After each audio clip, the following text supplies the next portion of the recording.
24/7 प्रतिदिन एक जज्बा। तो आइए चलते हैं आज की कुछ खास खबरों की। वरिष्ठ पत्रकार समर्थ सक्सेना ने कोविड-19 और ब्लैक फंगस को लेकर बुद्धेश्वर स्थित न्यू जनता हॉस्पिटल के medical incharge doctor Rashid Hayat और emergency medical officer doctor Mohammad Suhaib से चर्चा की और जाना कि ये बीमारी क्या है और इस बीमारी से बचने के लिए क्या करना चाहिए। कोरोना काल में महामारी का रूप लेकर के black fungus, white fungus, yellow fungus आया, जिसको गवर्नमेंट ने भी घोषित किया है कि ये महामारी का है।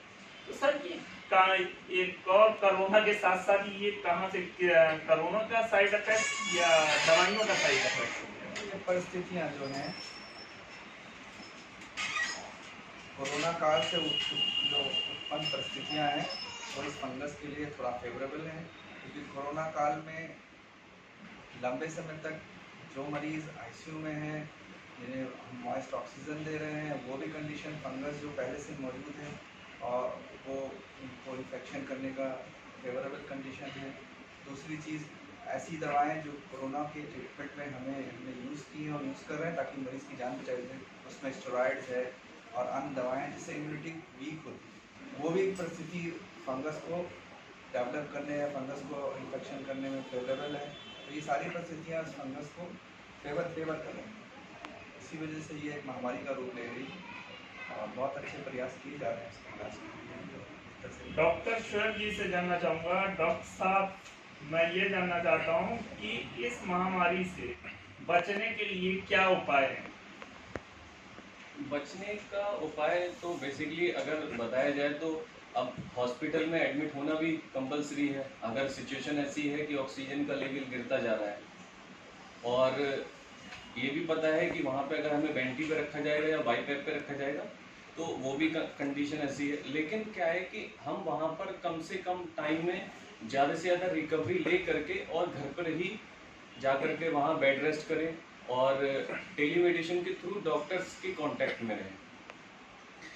और दूसरा क्या है कि जो चीज़ घर पे अवेलेबल है, जैसे मोस्टली आजकल जो है कहा जाता है कि आयुर्वेदिक दवाई, हालांकि वो यूनानी दवाइयाँ भी हैं, जैसे कि लोग काढ़ा बना करके पी रहे हैं, स्टीम है काढ़ा बना करके पीना, ये सारी की सारी थोड़ा सा ब्लड सर्कुलेशन को बढ़ा देती है और उससे थोड़ा ये होता है इम्यूनिटी थोड़ा बूस्ट करती है और उसके अंदर कुछ कॉन्स्टिट्यूएंट ऐसे होते हैं जो रेस्पिरेटरी सिस्टम को फ़ायदा पहुँचाते हैं। दूसरा ये है कि अगर आप घर पे हैं तो थोड़ा फिजिकल एक्टिविटी बहुत ज़रूरी है। जब कभी भी इम्यूनिटी अगर सप्रेस होती है तो जिन लोगों की फिजिकल एक्टिविटी मतलब कम होती है उन लोगों में इम्यूनिटी कमज़ोर होती है। तो ज़्यादा सही ये है कि थोड़ा सा ही आप जहाँ पर हैं, क्वारंटाइन आइसोलेट हैं अपने कमरे में ही, वहाँ थोड़ा सा चहलकदमी करें, कम से कम 10-5 मिनट, हल्के हल्के उसकी ड्यूरेशन को बढ़ाएं जैसा कि आपके लंग्स एफर्ट कर पा रहे हैं।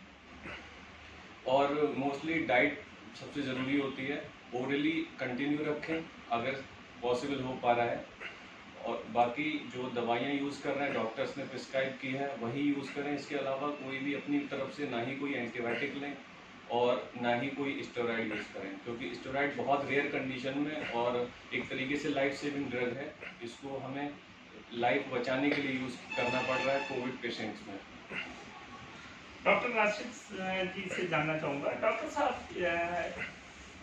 कोरोना, ब्लैक फंगस, इन सब बीमारियों में मास्क की क्या भूमिका है? मास्क के भी साइड इफेक्ट हैं फंगस?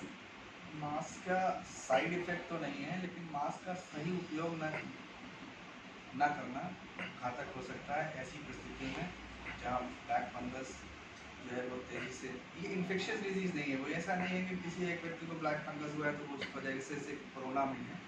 जैसे कोरोना से हम बचाते हैं तो मास्क लगाएंगे, तो आप ऐसा नहीं कि हम इनको ब्लैक फंगस दे देंगे, ऐसा नहीं कि ब्लैक फंगस फैलने वाली बीमारी नहीं है।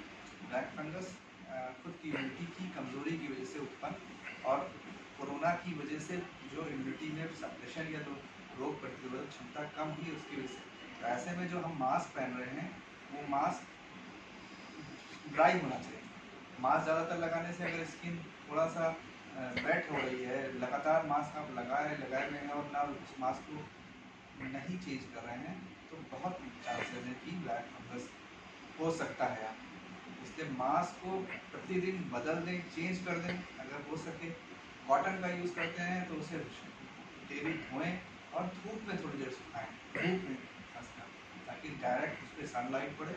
ऐसे में वो ड्राई, कोशिश करिए ड्राई से ड्राई एरिया जो आपका स्किन एरिया है ड्राई रहे, और तो आप इस फंगस से बहुत हद तक बच सकते हैं। ऐसा फैलने वाली बीमारी नहीं है, वही पहले जान लीजिए, जैसे कोरोना की तरह फैलने वाली उस तरह की बीमारी इन्फेक्शियस डिजीज नहीं है। ये उस कोरोना काल से उत्पन्न परिस्थितियों में जिसमें इलाज भी है, लंबे समय तक ऑक्सीजन और आईसीयू का ट्रीटमेंट भी है, ये सारी परिस्थितियाँ उसके लिए फेवर कर रही हैं और इस लेवल इन्फेक्शन पैदा कर रहा है।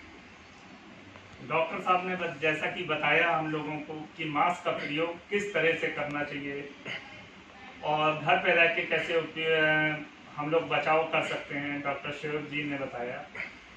मैं धन्यवाद करता हूँ आप दोनों लोगों का डॉक्टर साहब कि आपने हमारे चैनल के माध्यम से अपना कीमती समय देते हुए हमारे दर्शकों को जानकारी दी। कैमरामैन मनोज शर्मा के साथ समर्थ कुमार सक्सेना, लखनऊ। ऐसी ही खास खबरों को देखने के लिए सब्सक्राइब करें हमारे चैनल।